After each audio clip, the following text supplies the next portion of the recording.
Hola, muy buenas tardes, querida comunidad. Vamos a rezar un ratito juntos en este día miércoles. Vamos a leer un pasaje del capítulo 15 del Evangelio de San Mateo. Jesús llegó a orillas del mar de Galilea y subiendo a la montaña se sentó. Una gran multitud acudió a él, llevando paralíticos, lisiados, ciegos, mudos y muchos otros enfermos. Los pusieron a sus pies y él los sanó. La multitud se admiraba al ver que los mudos hablaban, los inválidos quedaban sanos, los paralíticos caminaban y los ciegos recobraban la vista, y todos glorificaban al Dios de Israel. Entonces Jesús llamó a sus discípulos y les dijo: Me da pena esta multitud porque hace 3 días que están conmigo y no tienen qué comer. No quiero despedirlos en ayunas, porque podrían desfallecer en el camino. Los discípulos le dijeron: ¿Y dónde podríamos conseguir en este lugar despoblado bastante cantidad de pan para saciar a tanta gente? Jesús les dijo: ¿Cuántos panes tienen? Ellos respondieron: 7 y unos pocos pescados.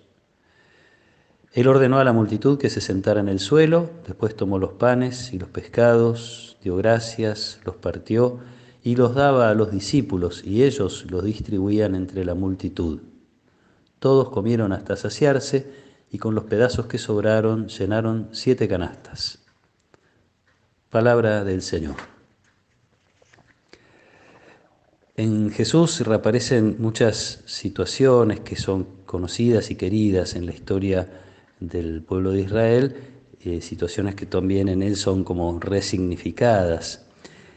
En un lugar apartado, desértico, en una montaña, Dios había hecho alianza con Moisés y con su pueblo, dándoles las tablas de la ley. En un lugar apartado, en una montaña, si recordamos, Jesús enseña, se sienta para enseñar y nos deja las bienaventuranzas, casi como unas nuevas tablas de la ley.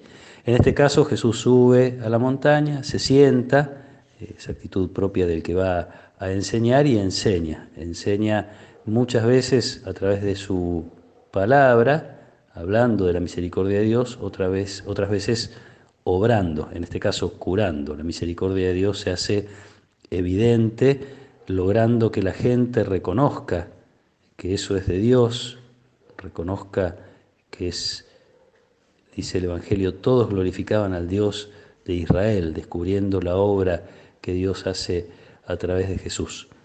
Y para completar esta situación de misericordia de Dios en Jesús y de la compasión, Jesús se da cuenta que hace 3 días que están con él y no tienen alimentos. Entonces, también esta es una preocupación para él.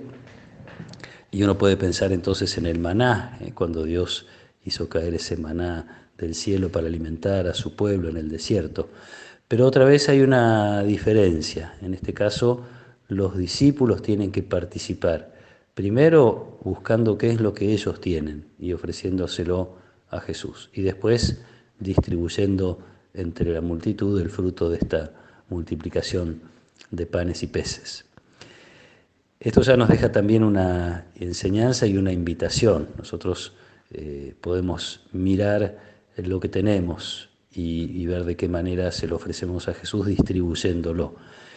Hablo obviamente del pan material, es lo primero que se nos viene a la cabeza y al corazón, también el pan de la educación, el pan del consuelo, el pan del tiempo ofrecido. De tantas maneras uno puede alimentar el pan de la verdad en estos días especialmente. Habrán escuchado ya la expresión de nuestro ministro de Salud hablando del embarazo. Dice: no son 2 vidas, es una vida y un fenómeno. Nosotros no podemos callar, nosotros tenemos que decir la verdad y ponerle a cada cosa su nombre. Esta también es una manera de dar pan, el pan que hemos recibido gracias a nuestra educación, a nuestra formación, etcétera, las riquezas que Dios derramó en nuestro corazón, que son para ser compartidas.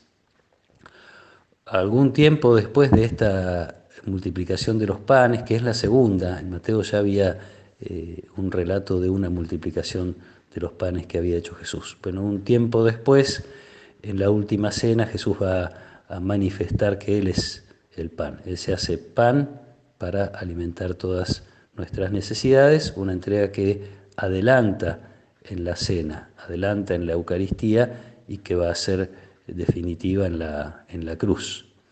Y este alimento, este pan, también es nuestro compromiso compartirlo. Cuando compartimos la fe, cuando nos acercamos a otros, cuando decimos las verdades del Evangelio, y con palabras y con obras, como hacía Jesús, cuando mostramos la misericordia de Dios, ojalá todo eso sea para conducir a otros a la Eucaristía, a ese encuentro único con Jesús, que es poder recibirlo en ese pan en el que Él se transforma para alimentarnos. Pidamos mucho en estos días por nuestro Congreso, pidamos por nuestras autoridades, pidamos por quienes tienen que representarnos, ofrezcámosle a Dios una oración intensa, ayuno se puede ofrecer, hay una campaña para hacer un día de ayuno el día 9, ya que en principio las resoluciones van a ser el 10 de diciembre. El día 8 tenemos la fiesta de la Inmaculada, un día especial para pedirle a la Virgen. Bueno, ojalá estemos todos en oración para defender lo que nosotros sí creemos que son dos vidas. Que el Señor los acompañe en esta tarde, los proteja y los bendiga. En el nombre del Padre, y del Hijo, y del Espíritu Santo. Amén.